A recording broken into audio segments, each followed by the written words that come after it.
Hello, everyone. I want to welcome you to our Healthy Kids Masterclass. We will be attacking the 4 pillars of health today. The physical, the spiritual, emotional, and mental, they all collide together. They work together hand in hand, and they're all very important for your children's health and overall well-being. I decided to really go after this because I was talking with, I see a lot of things in not just the children that I work with, but in the adults and the byproducts of what they've been through in childhood that has kind of shaped their relationship with food. It's shaped their health. And there's a lot of things that they didn't know about, and nobody knew how to fix things. And, people ate bad, and then a lot of things. So I was talking with somebody who, she was showing me a picture of her family, and she said, look at this. My sister and I, same house, same food, same parents, all the things, right? And I'm 100 pounds heavier than her. And I was like, were you on antibiotics a lot? And she was like, And so we're going to kind of talk about what that does and how to fix that, because that can actually impact your child's health from here on out. And you want to be equipped to know what to do and how to fix it. And we're going to tackle it all. So let's just take this on and let's see where we go with this today. First and foremost, what I want to talk about is, let's just talk about diet for a second. The standard American diet, otherwise known as the SAD diet. Okay. This is America. Okay. It is our diet is, it's bad, people, and you know it. Like, we live in the fast food era. Okay, everything is quick, everything needs to be convenient, everything needs to be now. And going through a drive-thru and making a healthy choice is probably the last thing on anybody's mind. Just gonna be honest with you. And because of that, and there's a lot of things because of, just inactivity and just lifestyles. But then there was COVID, right?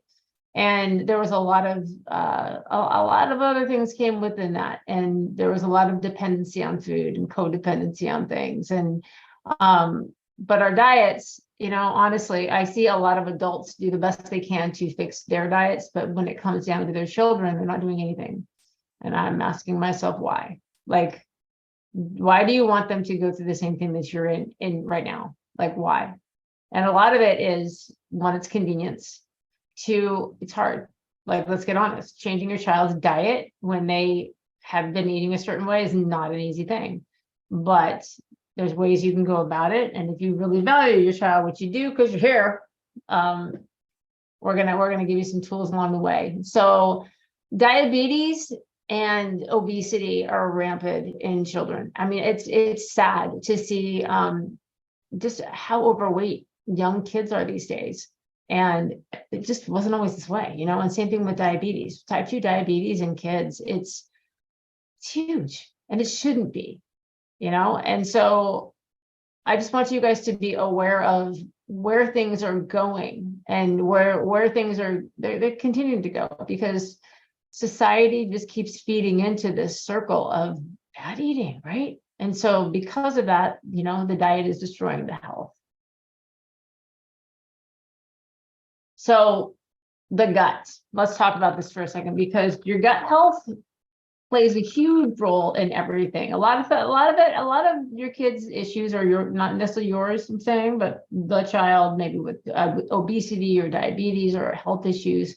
A lot of it could be just diet related, but a lot of things is gut related. So we see things as practitioners, like a lot of anxiety, ADHD, depression. We see a lot of immune issues. Okay, and all of these are because of the gut. Okay, your gut, I want you to picture it. It's one big thing. All right, from your stomach to your bum, we're talking around 26 fun-filled glorious feet is what I like to say. The first 20 intestine, the last your large intestine. Okay, things aren't moving well. So we have when there's a lot of stress on the body, when there's been on antibiotics, there's a lot of different things that can compromise gut health. All right. And when that happens, a lot of things can come from that long term. So let's keep rolling with this. Let's talk about antibiotics for a second. So antibiotics are used to fix a problem, right? A lot of times A lot of times it's unnecessary. I think it's a first response for most parents. Yeah, I need an antibiotic. And it might not even be something bacterial, it could be something viral, but they go there. Okay. Now, if your child has been on antibiotics, you need to understand that antibiotics will destroy your healthy gut bacteria. Okay. So your microbiome, your gut, all right, that in that large intestine is what I was speaking about. That is where 80% of your immune system lies. Okay. So when we take an antibiotic, now we've just wiped out all of the good stuff. All right. Now what? What happened now? Now you start seeing a lot of cycles of getting sick over. And why does my kid keep getting sick? Well, your immune system's been compromised now because you don't have the good bacteria that it needs for a healthy immune system. So, and antibiotics have been linked to so many different things, long term. They've done so many studies. I mean, links to obesity, diabetes, eczema, immune issues, asthma, so many different things. And people are like, oh my gosh, I've had asthma since I was a child. And I'm like, antibiotics. Hi, either that or mold. But that's a different story for a different day. So when we do this, okay, and we're looking at the damage that's coming from the antibiotics, all right, and we now have all sorts of allergies and disorders and infections, all right. Kind of got ahead of myself. Hello, Susie, do you know how to click? I do. What do you do after taking antibiotics? Okay, so if your child has been on antibiotics, so this is the deal. If your child, a lot of times kids get stuck on long-term antibiotics. So say your child has had Lyme, all right, and they've been on antibiotics for months, all right. That's a hard thing. The antibiotics are doing what they need to do to kill the Lyme. However, now the immune system is compromised. So you want a good 2-hour window between antibiotic and probiotic, okay, if you're still on antibiotics. And the probiotics, after you're done with all of the antibiotics, they should be taken for a good 3 months, okay? Also with that is we want to bring the right foods in because that matters, okay? So probiotics cut the chances of getting antibiotics to induce diarrhea. How about that? And they help prevent other infections. Okay, so things you can actually expect, but just so you know, because I don't think a lot of people talks about this. When you are going to take a probiotic and you've been on an antibiotic, well, how many people know, like, first of all, you go on an antibiotic and you're like, oh my gosh, I feel terrible. My stomach is bloated. It's feeling awful. You just feel like trash, right? Got diarrhea. Got to swing the other way though now. Now when we go through killing off the bad bacteria and we're promoting good bacteria in there, it's going to kill the bad stuff off. So don't be like, oh, I stopped taking that probiotic because I got bloated and I was gassy. That's normal. Okay. That is normal. It's doing its job. So don't see that and be like, well, it's a symptom. It's making it worse. It's making it better. Ride the course. Okay, so I put some links in here for some good probiotic brands, okay, for kids. Ones that I feel that have a lot of, you don't want to go with just a couple of strains. You want to have a lot of different strains. You want to have a variety in there. And these ones are my favorite. So on top of the probiotics, we want to focus on good foods to eat. So foods high in fermented foods. Fermented foods are great because they have cultures in them. They have, probiotics. And a lot of times that you'll see is with like kimchi, with sauerkraut, apple cider vinegar, kombucha, these kinds of things. You can get more probiotics in the body than you can in the pill. I suggest doing both if you're coming off of antibiotics because that's necessary. And then eating high fiber foods. Okay, so we want berries and broccolis and peas and lentils, and you're like, oh my gosh, my kid is not going to eat a lentil. Don't worry about it, okay? Because we have a cookbook that hides food. And there's so many different ways to cook different things that your kid wouldn't even know that they're in there. That's right. I am the queen of hiding things because let's get honest, I work with a lot of autistic kids and there are picky eaters out there. And when we've got to hide the things to get the good things in sometimes. A lot of prebiotic foods. So there's prebiotics and probiotics. Prebiotics are something that feeds everything also. And so oats, bananas, garlic, apples, onions, those kinds of things.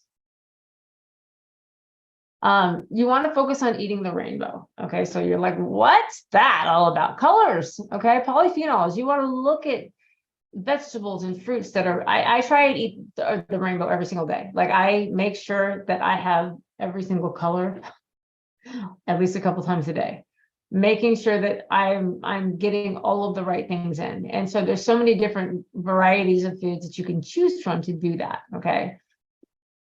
Another foods, but foods to eat. I guess these kind of go into not to eat things. So because we want to eat the foods that are not gluten. We don't want to have gluten. I'm going to get into that in a minute though. And same thing with dairy. And you're like, oh, Susie, you just stole my soul. We're going to get to those things in just a second. I have them in here twice, and I want to go over that in a minute. Oh, because they're on this page. So anyway, foods to avoid. Processed foods. When we're processing our foods, we're really pulling out a lot of nutrients. Okay. You want to focus on very good nutrient dense foods. And when there's so many different things and they're so refined, you're not going to get the nutrients that you need out of it. Sugar is the most, sugar, dairy, and gluten. 3 of the top inflammatory foods. That's right. You heard me. I know it's awful, but it's the truth. And they are things that can wreck your immune system and your microbiome. Gluten. All right. Here's the talk nobody likes to have with me. So picture this. Got a couple things going on. Number one, there's a thing called glyphosate. Glyphosate is a chemical that they spray on wheat when they harvest it. They also spray it in corn and oats as well, just to be aware of this. Okay. Picture Roundup. Roundup, the thing that you kill your weeds with. That's what we're talking about here. Okay. This will jack up the microbiome. Like your digestive tract will get completely torn up from this. On top of this, gluten is scientifically proven to spike levels of zonulin. When zonulin levels elevate in the body, the tight junctions of the gut, this is their job. Okay. They open up a wee little bit and they allow nutrients to pass from the gut to the bloodstream. So your gut, you open up a little bit and say I don't know, whatever you've eaten. Say you've eaten spinach. Oh, I don't know, spinach. I mean, the nutrients. Okay. So we've got vitamin B coming in. We've got vitamin D. You've got, vitamin K. You have selenium and zinc. All of these things come in. All right. Now, gluten is scientifically proven to elevate levels of zonulin. And when that happens, the gut junctions open up really big. And it doesn't digest well and break down well. Okay. So when this happens, the gut lining becomes meshy and it becomes permeable, it becomes leaky. Okay. Now food particles start coming in from the gut into the bloodstream. So over here now we're like, hello, pizza, you don't belong here. Okay. Now what's happening over here? Over here in your bloodstream, whatever food that is, okay, whatever it is, because it might not be pizza, whatever it is. Okay. You're leaky. All right. Food's passing in, and now your immune system is going to have an immune response. Your innate immune system says, whoa, you don't belong here. Okay, so what does it do? It goes on its line of defense. Okay, now when that happens, this is where the first thing is inflammation. Your body protects, it inflames to protect and drives all the cells in. You've got your mast cells, oh my gosh, tryptase, prostaglandins. You got all these things going on here. Okay. Why is this important to you? Because it is. All right. So when this happens and you're continually firing off your immune system, okay, meaning food's coming in, inflammation. Okay. And now we get hyperactive immune. When the immune system gets hyperactive, now we become autoimmune. Next step from that is things like cancer. I'm just saying, nobody wants this. All right. Gluten, dairy. We're the only, I want to say mammal, whatever we are, like we're the only, like none of the things on the earth after infanthood drink dairy. Like they don't do it. Let's throw that out there. There's a lot of different reasons why dairy is just super inflammatory. The cows get shot up with, they get a certain injection in them, okay, that they have to get steroids for, they get antibiotics. There's so many different things that come from this. And digestively, we just don't have the capacity, most people don't, to really handle dairy. And so that's another thing that will just mess with the digestive system, inflammation, all the things, right? There are alternatives. Don't lose your joy yet. Okay. So we want to talk about hydration now also, because I think it's something that is missed. How about it? Perfect timing. I was thirsty. Water is so necessary. It's so necessary. It's good for everything in the body. It keeps the joints and the bones and the teeth healthy. It gets the blood circulating. It is so critical for bowel movements. All right.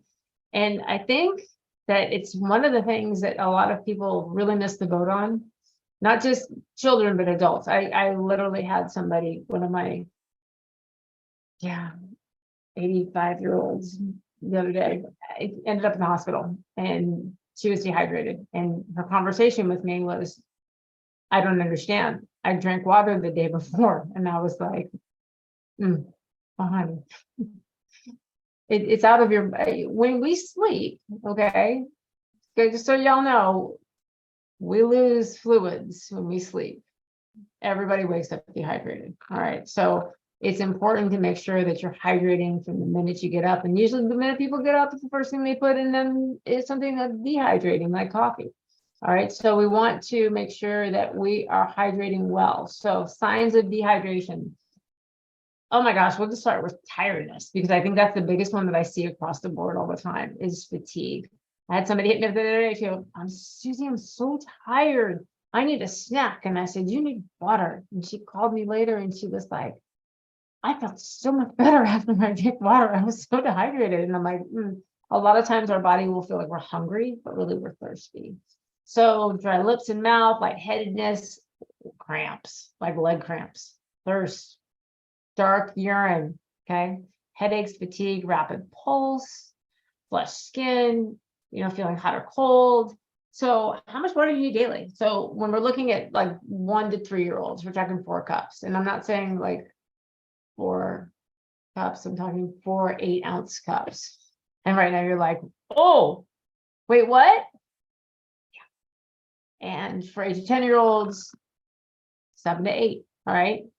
Teenagers, you're like adults, we need to really be pushing the fluids. Okay. And athletes are a whole different story. Okay. Because athletes really need electrolytes as well. And generally they should be, hydrating every 20 minutes. Okay. When we're physically active. And I think that that's something that doesn't happen the way that it should, like coming home from, everybody's involved in all sorts of sports, year-round sports, and it's all about the sports, right? And so if you're not making sure that you're rehydrating and you're hydrating through, it affects performance as well. So electrolytes, I got some links, okay, to some great electrolytes that could be good for the kids. And again, it's super funny, especially with teenagers. A lot of times I don't think that, you just think teenagers are always cranky and tired because they're so busy, and a lot of it is just in hydration. And that's really one of the main things, because they're not hauling water bottles around with them at school. Let's get real. And they're probably taking some stuff right as they're walking on the court or on the field or whatever. And that's just not enough. So here's some good links to some electrolytes for you. So then there's exercise. Okay. So we're hitting the 4 pillars of health, and in the physical portion of health, we got to talk about exercise, because America, you're not getting it. Like, do you know that kids 3 through 5, they should be physically active throughout the day? And you're like, okay, like they shouldn't be couch potatoes. Did you know ages 6 through 17, 1 hour of aerobic activity every day? And you're like, I don't even get that, Susie. I know. It is necessary. They need muscle strengthening at least 3 days a week. They need bone strengthening at least 3 days a week. These are critical components for the body to just be healthy. And the sedentary lifestyle, just gaming and not going outside and everything else. And we're out of COVID, people. You can't use that as an excuse anymore. They need to be active. Sleep. Oh my gosh. So I think babies are great because they just do it. You just can't get around it. They're just going to do it. Infants, toddlers, when they're tired, they're something that you're like, oh, I'm going to have to make you sleep. Boys and teenagers seem to be the ones that really start taking it in the shorts when it comes to sleep. school time, getting there, got to get up in the morning, and you got after school activities, you have homework, you have all of these things. There's more things piled on than you know what to do. And the average amount of sleep that I see actually in teenagers is literally like 5 hours a night. Do you know how bad that is for you? Like, first of all, they're still growing. Okay. Your body does all of its repair and recovery at night when you sleep. Did you know that? Yeah.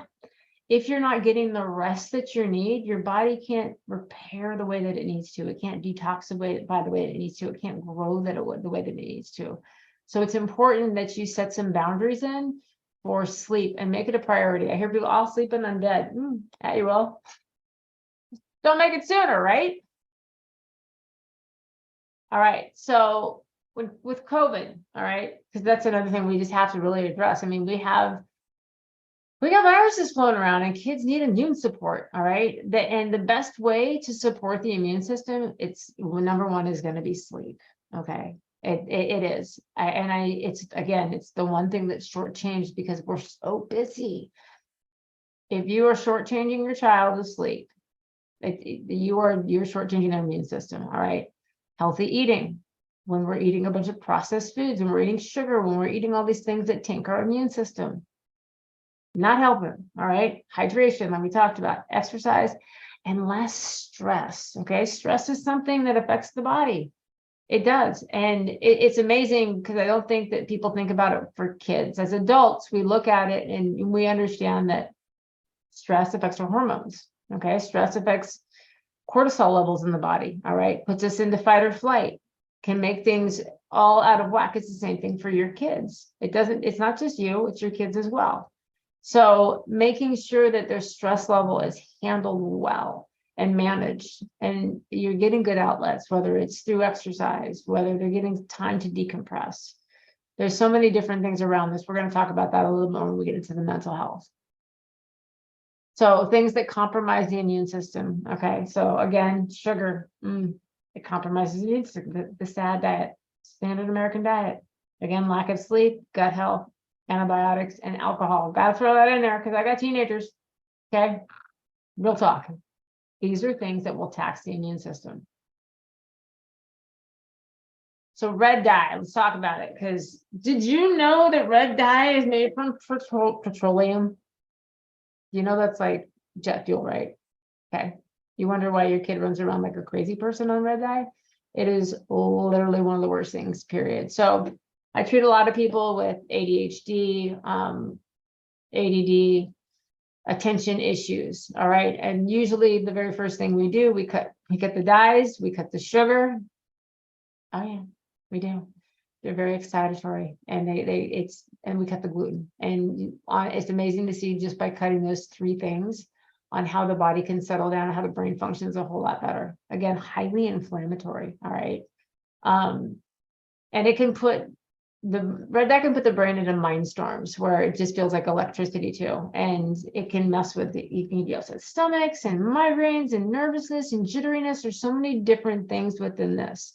So really look at labels and be careful of what your child is taking in. All right. Foods that build up the immune system. All right. So your omegas. Omegas are one of the powerhouses of everything for your whole body. Okay. So fatty fish, nuts, seeds, avocados. Okay. There's so many different ways. The cookbook to get the things in. Did you know you're getting the cookbook today? Yes, you did. Okay.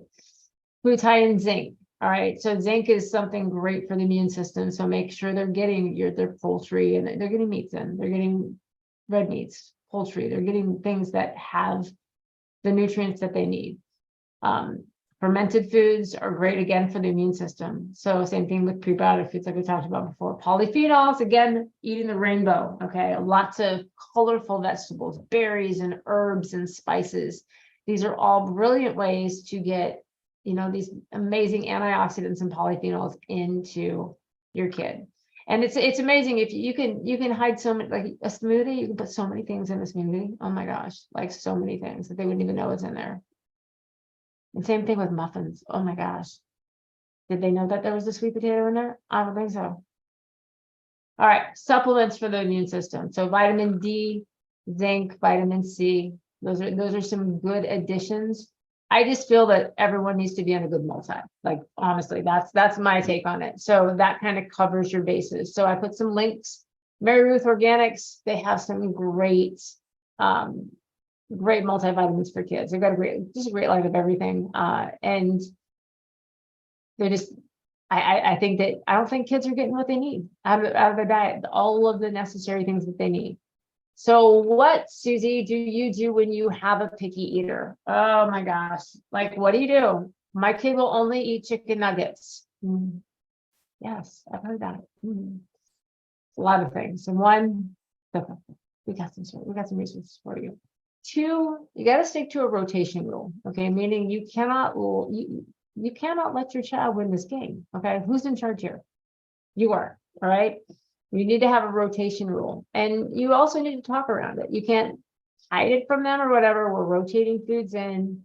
You're going to start very small. Okay. You're not going to eat the same things every day. And you want to be very upfront about the ingredients. Let them throw their tantrum. And don't worry and be like, oh my gosh, they're not going to eat. They're going to starve. They will not starve. I guarantee you. When they are hungry enough, they will eat. Okay. Don't give into it. When they are hungry enough, they will eat. Don't drive them. Don't bribe them. If you eat this, I'll give you that. You're creating a disaster by doing this. Okay. This is going to, the food negotiation like this is setting you up for some bad things down the road. Just going to tell you that. Scale back on the snacks and drinks. A lot of times if they're snacking a lot and they're drinking a lot, of course, when you sit down to eat dinner, they're not going to want to eat. They're not going to be hungry. And you're not going to win your war on trying to get healthier things in them when they're already satisfied.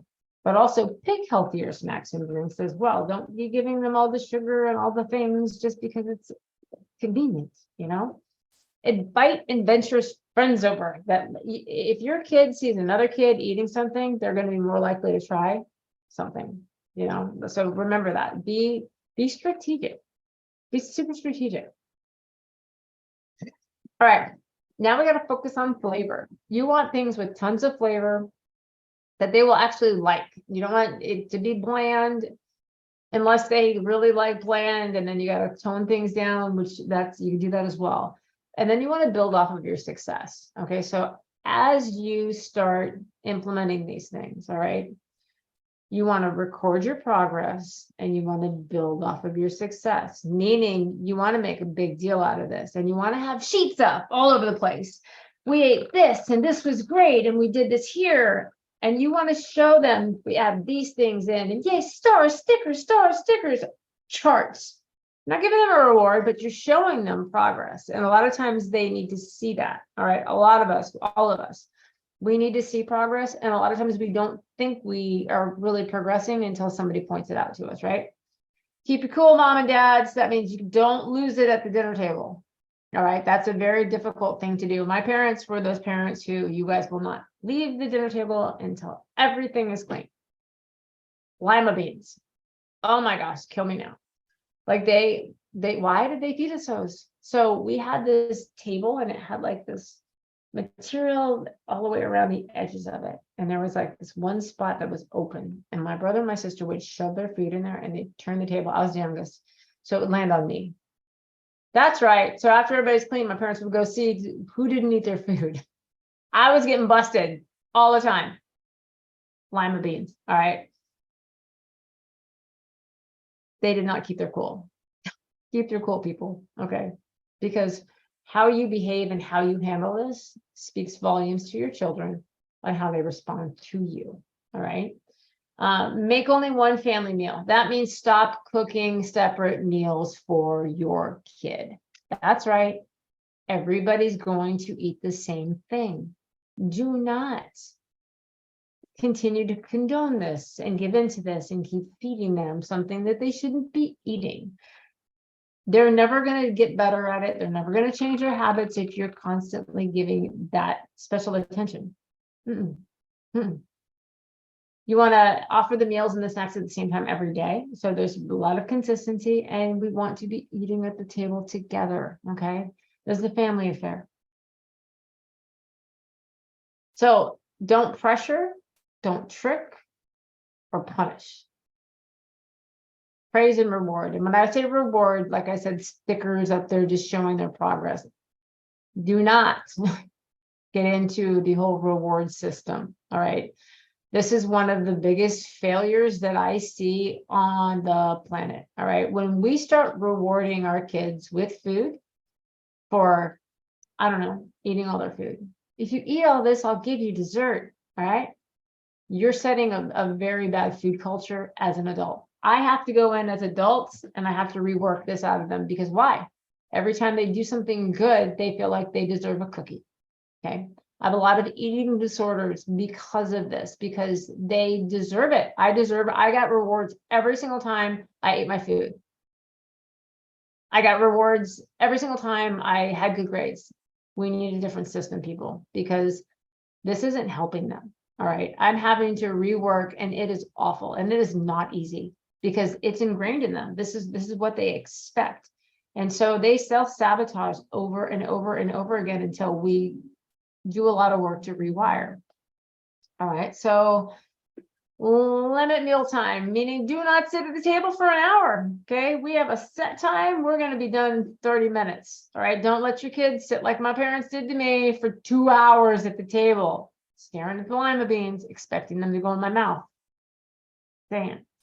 Avoid distractions. Okay. So just not a lot of distractions going on at the meal. There isn't something happening around. There's not a crazy dog. Everybody's eating. This is what the focus is right now. This is the attention. And be a role model. All right. Set the example. Okay. You are setting the tone for the relationship with food for your child. You do know that, right?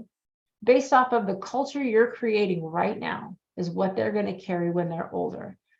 Do you want your child to be a hot mess? Do you want them to be addicted to all sorts of bad foods? Do you want them to be unable to eat certain things because, well, I wouldn't do it then. I didn't have to do it. Do you want them to be relying on foods for emotional and stressful situations?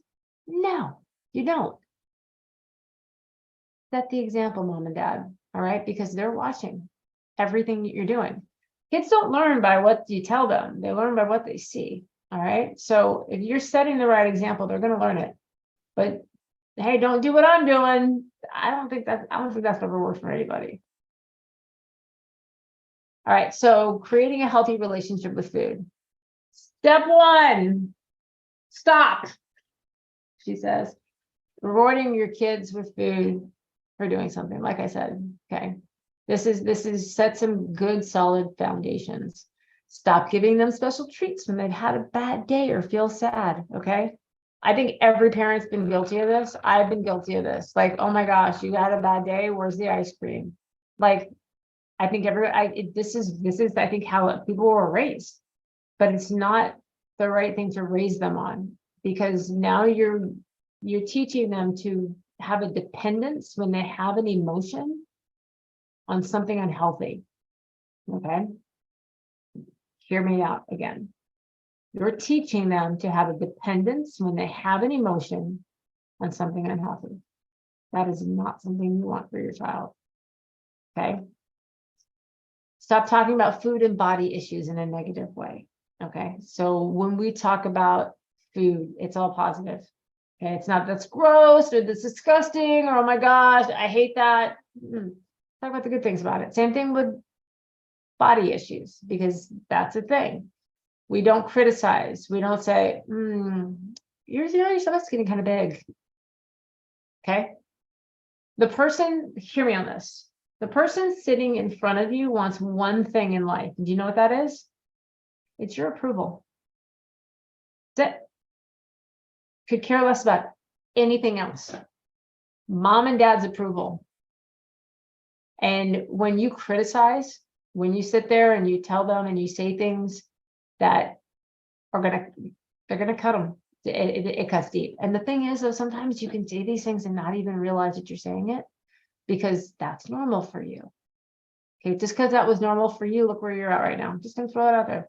Are you in a good place with food? I don't know many people who are. Okay.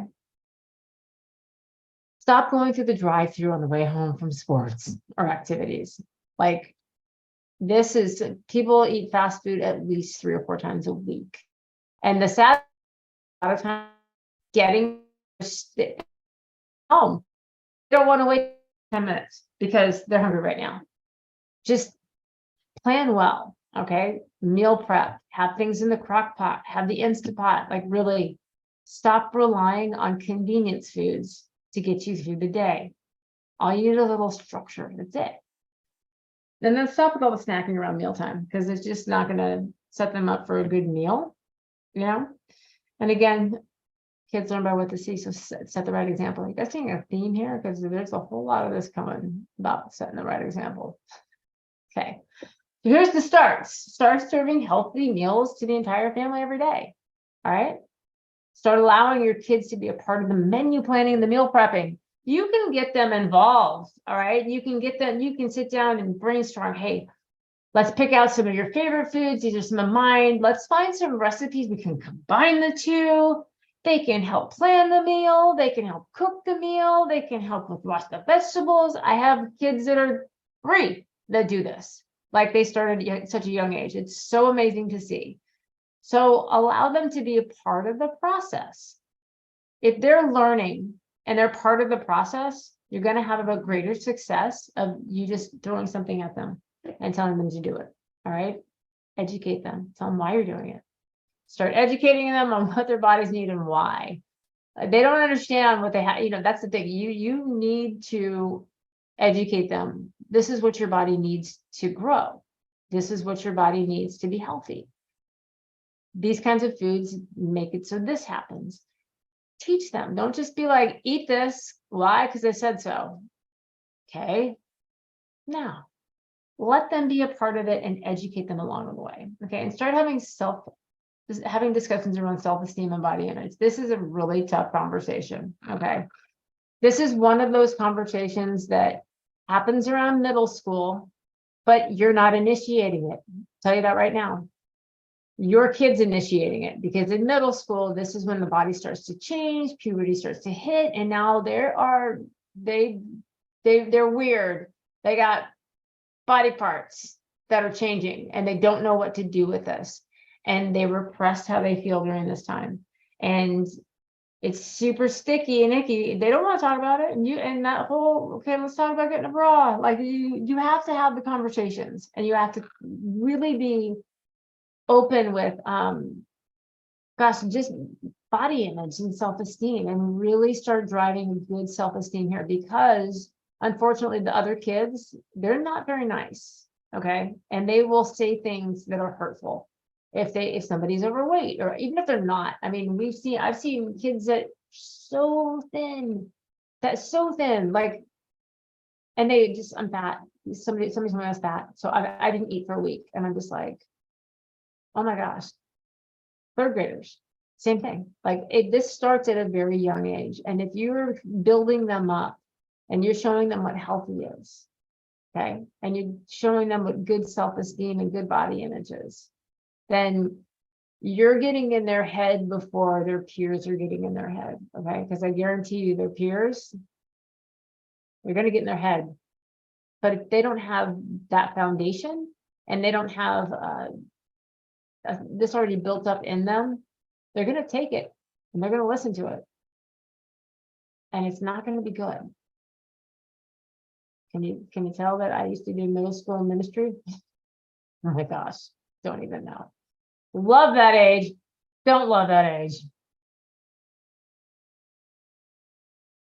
All right. So how to handle sticky conversations, because this is kind of a big deal. What do? You see your child gaining weight. Okay. What do you say? So I literally was counseling somebody on this, actually a lot of people on this, where their mom just not even trying to be malicious, trying to be mean or anything else, just brought attention to it. That's it. That was all it took. That one remark that brought attention to the flaw. Okay, again, what is your child looking for from you? Your approval. You've pointed out a flaw in your child. Where does your child take that? Straight into their heart. Okay, so how can you turn this around without creating an eating disorder? Like okay, my kid's gaining weight. I don't want to say anything. I don't want to wreck my relationship. I also don't want to have an eating disorder. Oh my gosh, I don't want her unhealthy. Oh my gosh, what am I going to do? What am I going to do? What am I going to do? What am I going to do? What am I going to do? Okay, so number one, ask them questions. Okay. You want to ask questions about how they feel. All right. You want to tell them your own personal struggles with food, and you want to ask them to help you. Okay, we're gonna flip things upside down right now. The attention is going to be taken off of your child. Okay, if this attention is on your child and you're telling your child that they're broken, you're a mess. That's all they're going to hear. But if you come to them and say, hey, I have some struggles with food, I could use some help from you. Do you ever struggle with those kinds of things? Like I'm really having a hard time. You're now opening up a very personal conversation with your child. Okay. You're opening up something where it's going to be approached differently and it's going to be received differently because it's not about them. You're being vulnerable and you're asking for help and you're giving your child an opportunity to have a conversation with you right now. Okay. So the sideways approach is what I call it. And it's going to empower them to help you. This is what I love about this. You can ask them to join you on your journey. Like I'm making these changes and I need your help. And I need someone to do it with me. Help me. Like you can totally take this to where they don't even, and I guarantee you, they're gonna be like, oh my gosh, if your child is overweight, she's self-conscious and she knows, okay? And she's gonna get on board and be like, oh, you know what? Okay, I'd love to do this with you too, because I'm having some problems. Oh my gosh, let's do this together. You know what I mean? You've taken so much focus off of her and something that could be so negative, and now it's very positive, all right? And you can educate and teach along the way. Being vulnerable and open like this is going to open up an opportunity for a safe place for your child to be vulnerable with you, all right? They're not going to feel judged. They're going to feel loved. And that's what we want, right? We want our children to feel loved. They never want to feel any kind of judgment from you, okay? If they do, they're going to carry it with them into adulthood. Just trust me on that, all right? So this is how you twist this whole thing around and get the right help, get the right, education, get the right plan in place and empower her or him. So that way, and do it with them. And then you know what I'm saying? But it's all about you. It has nothing to do with them. So in the four pillars of health, we have the spiritual side of things. Okay, so this is where, there you've got mind, body, soul, basically. Okay, you've got your physical. We talked about all the things physically. Now we're talking about spiritually. Now everybody sits on a different planet for this. Everybody has their own views on this. This is Susie's view. Okay, Susie's a follower of Jesus. Susie loves God. All right. If that's not your jam, that's not your jam. But let me tell you what I know. I know we're all created by someone. All right. I know we all need to have a connection, period, with God. Like we can't run our lives or rule our own lives because we are not wise. You're just not. We need an outside source. Okay. And so things that I have done and have helped and really worked for our family, it's getting in the routine of the daily spiritual practices and connecting with God, whether that's prayer or that's meditation, or a lot of times people they don't know how to do it. They don't know how to pray. And they don't, especially kids, it's super simple. It's like having a conversation. That's it. You know what I mean? But you setting that example and teaching them and having morning and evening prayer time, like family, or even just sessions of gratitude. Like it's important. Gratitude and thankfulness is so incredibly important. We have a lot of, we tend to complain a lot about everything, right? And a lot of times when we're not getting what we want, we can forget what we have. And so it's important you always remember in the beginning of the day and the end of the day what you're thankful for, and express gratitude to others and teaching them that, these are gifts from God, these people, these relationships, these things, and be thankful for these things. Reading scripture. So we followed a daily reading plan as a family, and that kept us all in sync. So we were all kind of growing together, and that worked really well. And same with journaling. Just letting your kid has a journal that they can do a prayer journal, or they can just write their feelings and they can just express things to God. And learning how to use God as your go-to in all things and not just an emergency, I think is probably the biggest thing. When it comes to coping mechanisms, when it comes to stressful situations, when it comes to emotional and mental crises, only person with you 24/7 is God. And if you can teach your kid to go there first before anywhere else, it's going to ground them, bottom line. And it's so funny because there's so many times where I'll have a situation, I'll be like, missed that boat. Why didn't I go to God first? That was like the fifth thing I did, But if you build that foundation now, they're going to be more confident and they're going to be more reliant on Him, who's always there. And that's the thing, as children and as adults, where there is a disconnect for us a lot of times, where we feel like we're alone, when we feel like we don't have anything or anyone. And we go through seasons and remembering and having that foundation there that, you know what, I'm not alone. I got Him. He's with me. We good. Like, it's such a huge principle to instill, and you can do this in church or fellowship or Bible studies. Like for us, Pastor Cadence's soccer team, we used to have the entire team over at our house for Bible study before practice. Like, it just, we made opportunities happen to where our kids could just grow with other kids. And, we put our focus there, put that in the right place. And good things always seem to happen, just saying. So I believe that is one of the foundations of our life, is we have to have that connection with our Creator. Mental health. You ready? Are you sure? We have a little workbook that's coming along with everything for a mental health workbook, and it's got tons of resources. Mental health is, I believe, just as important, and maybe more important than physical health, to be honest with you.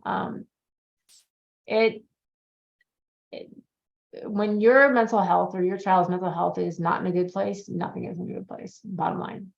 And you need to pay attention to what your child is saying and doing and look for red flags, okay? We get busy, and a lot of times we don't recognize that something's going on until something's really, really, really bad.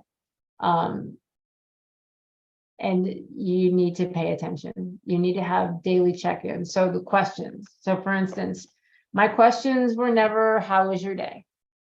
You know what answer you're going to get. It's going to be, it was good. Fine. You'll get a one-word answer. Okay. My questions were always, what was the best part of your day today? What was the best part of your day today? What was the worst part of your day today? Can of worms. Oh my gosh. Let me think. Best part of my day. I would get like all the things. Worst part. Oh my gosh, this happened. Gives them opportunity to talk. Okay. Gives them opportunity to give a better answer than fine, because a lot of times it's not going to get the right answer. And sometimes things can happen that we won't even know about. And the next thing you know, we got trouble. Okay. So pay attention to the behavior. Mental health days are necessary. Okay. I think that mental health days are critical. If you see that your kid is in a really bad mental health state, you don't need to shove them to school. If they're having panic attacks about going to school, number one, you need to get some help. But number two, give them a day off. Like, it's okay. There were so many times where Rich was deployed and we would just, something absolutely horrible would happen. And I'd be like, mental health day, and you're surfing today. Pack up the things, we out. Like, it's okay to do that. It's okay to give everybody a break if they need it. There's no reason to stress your kid out more and just keep pushing and pressing, especially during a season that they're really taxed in already. Okay. Help them see that you're there for them. A lot of times they don't see that. Okay. That's the thing. We always, oh, I'm there for you. I'm there for you. A lot of times they don't even recognize it or pay attention to it, because guess what? You're busy. You might be physically there, but you might mentally and emotionally not even be checked into the conversation. And you know what I'm talking about. My kid wrote a letter to all parents. Oh my gosh. and when she was in high school. And that was one of the things that she said in the letter. You think I don't know at 3 o'clock in the afternoon that I'm having a conversation with you and you're not engaged? Oh, like, like you're juggling fire, Mom. You're doing 10 different things right now. Are you hearing me? No. Don't think that they don't pay attention to noticing that, because all right, certain I homeschool, and the word it was just a bad time for her, and she had a lot of health issues. So I scheduled nothing in the morning. There were no doctor's appointments. I had no meetings with clients. I didn't meet patients in it with nobody. My morning, I did not meet or do anything until afternoon for, gosh, I want to say like 7 years. Like I just didn't. And she knew.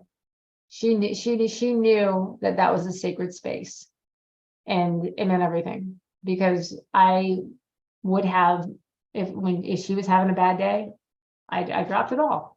She had my undivided attention. Make sure that they know that. All right. And counseling is a good thing. Okay. Everyone needs it. All right. Everyone needs to have somebody else to talk to outside of their family. They're going to see things from a different perspective. They're going to help you see things from a different perspective. It's funny. I want to be the person to solve all the problems. Yeah, that lasted about 5 minutes, because I can't. And we don't even see eye to eye. And a lot of times perception is reality. Okay. Your kid is going to hear one thing and perceive it, and it's not even going to be what happened. Yeah. Are they wrong? Yes and no. Yes, because that didn't happen. But no, because that's their perception of what happened. And perception is reality. You can't get upset for somebody perceiving something a certain way. And you can't get upset with how somebody feels about something. Just remember that.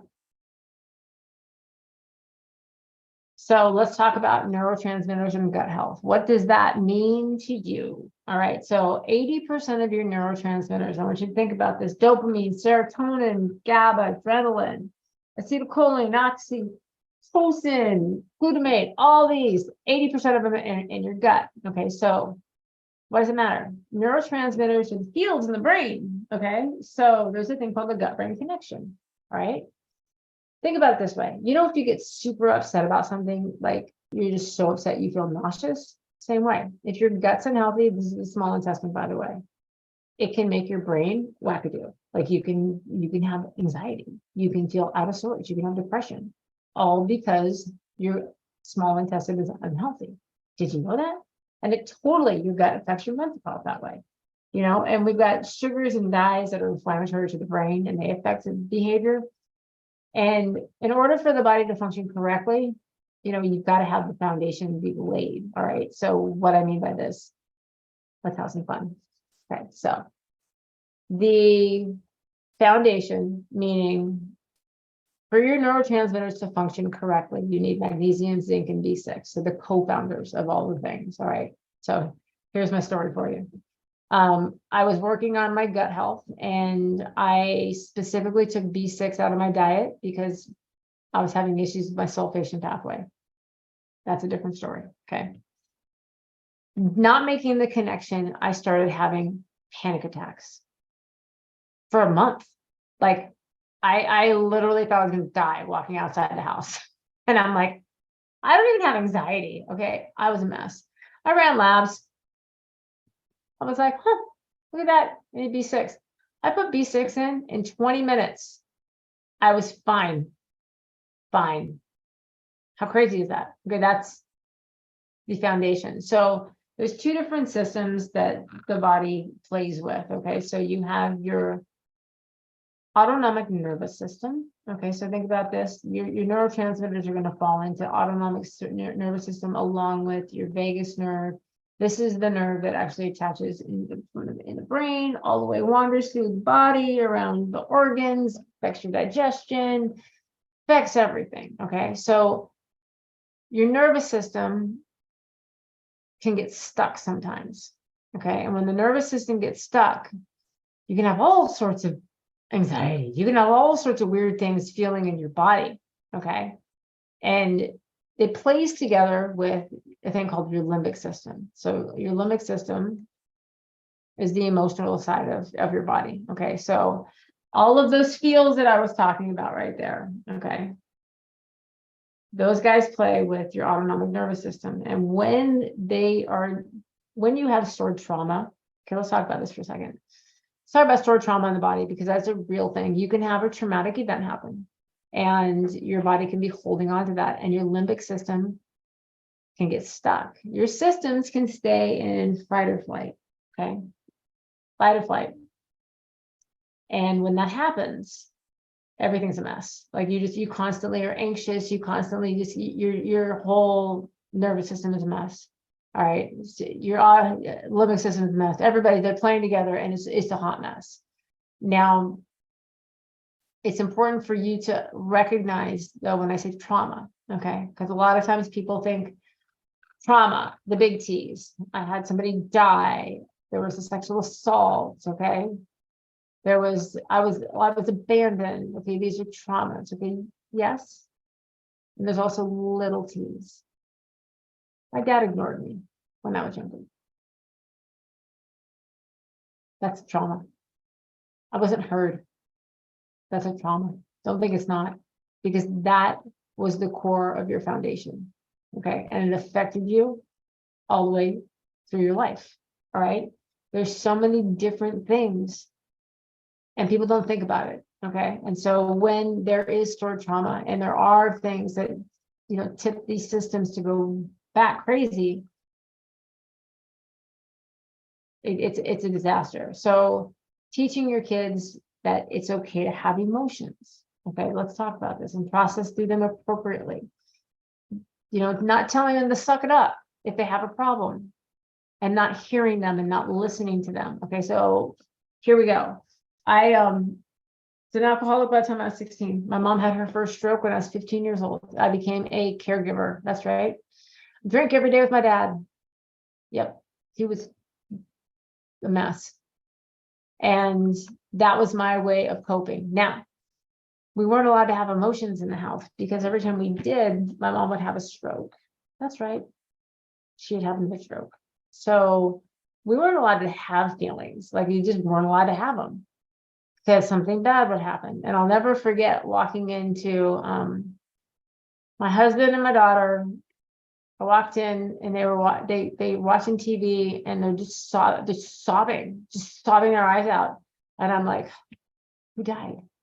And they just looked at their shoulders, and they were like, we're watching The Lion King. And I was like, what's happening here? You're crying over The Lion King? Like, and they're looking at me like that's a normal thing to do. Like I repressed all of my emotions because I wasn't allowed to have them. And because of that, like, I took everything out, and I relieved my stress in very bad ways. And so that's what we'll do. Okay. We'll look for outlets when we're not able to have those emotions. So make sure that you allow them to have emotions. Okay. And then, and there's some emotions are out of control and they're inappropriate. And sometimes those emotions, if your child is, I've seen it in autistic kids, I've seen it in just bad behavior kids, you know what I mean? Where it gets excessive, or they need to have some boundaries around it, but it's still important that they're allowed to have it. All feelings matter. Okay. So shutting down someone's feelings and telling them that their feelings don't matter is not an option. Okay. And sometimes it's the easy button. It is, because the situation is not good. But again, I want you to remember who's standing in front of you and what that person wants. Your approval. Shut it down. You're telling them, yeah, I don't value you. Get mentors for your kids. Set up strategic relations for them to be guided in the right influences. So one of the best things we ever did. Oh my gosh, I was very, very strategic. Our oldest daughter, when we were having a lot of problems with her, she moved out of the house. I got a hold of all of my friends that knew her through coaching and stuff like that. And I was like, love on her. Don't talk to me. Just show up in her life. I got a hold of pastor of the church, and I was like, took her on as a mentor. I had to mentor her to get her ready for her internship out at North Point. And I was very strategic to place the right influences around her in her mental state at the time, which was not good. Had we not had got the right people in her ear, I don't know how it had gone down. I mean, it ended up going, it went well. She ended up okay, all the things. And same thing with our youngest one. We constantly looked for the right mentors and just funneled her into internships here and there, or got a hold of people, and just magically these things were happening. But we were behind the scenes, you know, and I think that that's important.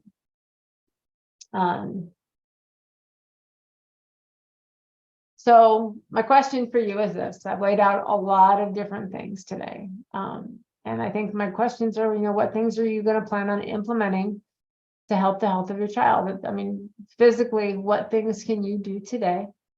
And I want you to set out some goals for yourself, physically, spiritually, mentally, and emotionally. I want you to get out a notepad, and I want you to set down some things that you learn, things that you'd like to implement, things that you can do today, things that you can do, weekly goals.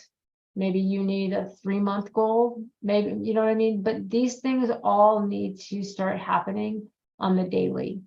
In order for you to have a healthy child, you don't neglect it for 5 months. You don't neglect it for a week. You know what I mean? You implement the things daily. All right. You implement the things daily. This is where we see change.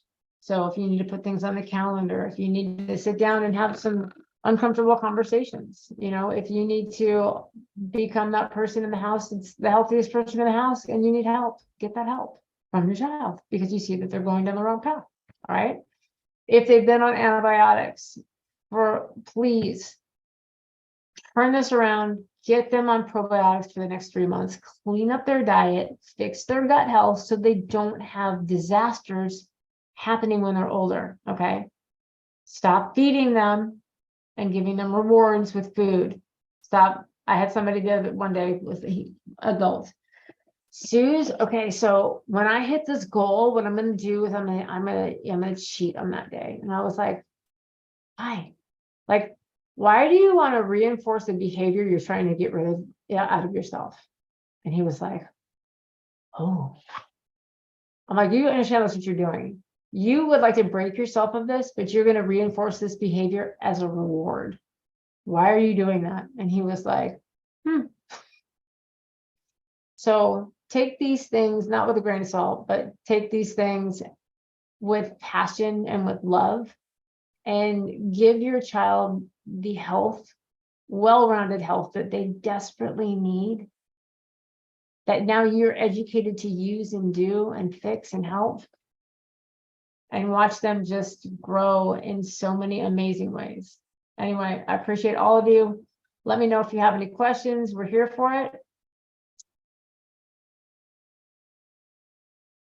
Anyway, let me know if you have any more questions, and let us know how we can help in any way. Thank you for taking this time for your child. I appreciate you.